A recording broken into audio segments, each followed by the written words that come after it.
Pourquoi ton développé couché change à chaque rep et comment le rendre enfin reproductible? Si chaque répétition de ton développé couché est différente, tu n'es pas simplement irrégulier, tu perds de la force. Ton cerveau est obligé de résoudre un nouveau problème à chaque répétition. Une trajectoire différente, une descente différente, une vitesse différente ou une position différente.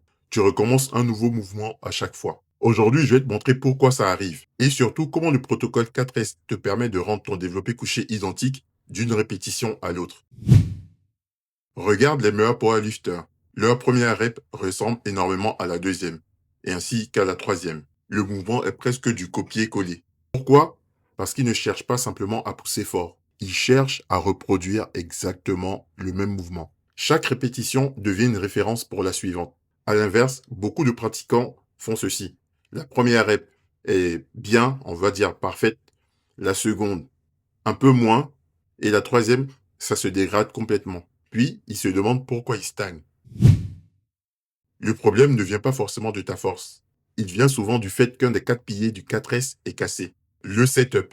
Le mouvement commence avant de toucher la barre. Si ton placement change, largeur de prise, position des pieds, tension des omoplates, placement des yeux, tu modifies déjà ta répétition suivante. Le corps adore reproduire ce qu'il connaît. Encore faut-il lui donner toujours le même départ. Le setup crée un mouvement reproductible. En deux, la stabilité. Même avec un bon placement, si ton corps perd sa stabilité pendant le mouvement ou la répétition, la barre va chercher son propre chemin. Tu vois souvent les poignets qui bougent, les coudes qui s'ouvrent, les épaules qui roulent, les pieds qui poussent différemment. Le cerveau adapte alors constamment la trajectoire. Alors, chaque répétition devient une improvisation.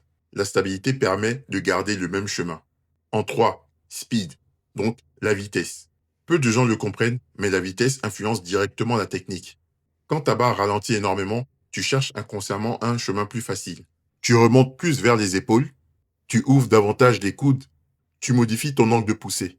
Bref, tu ne fais plus le même développé couché. Tu fais une version de secours. La vitesse ne sert donc pas uniquement à déplacer rapidement ta barre.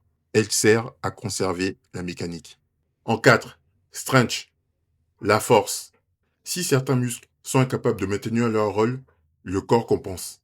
Les triceps fatiguent, les dorsaux lâchent et le haut du dos perd sa rigidité. Le cerveau trouve immédiatement une autre solution. Et encore une fois, la répétition change.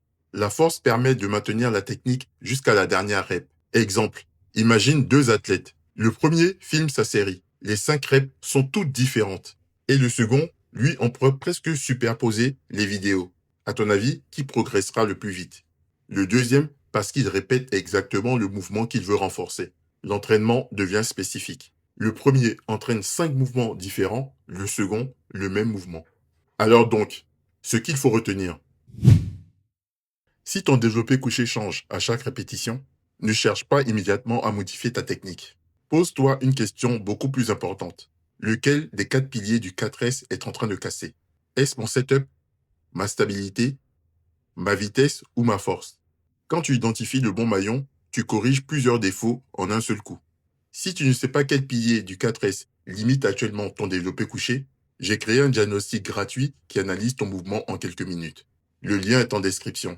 Tu découvriras quel maillon aujourd'hui t'empêche de gagner des kilos sur la barre.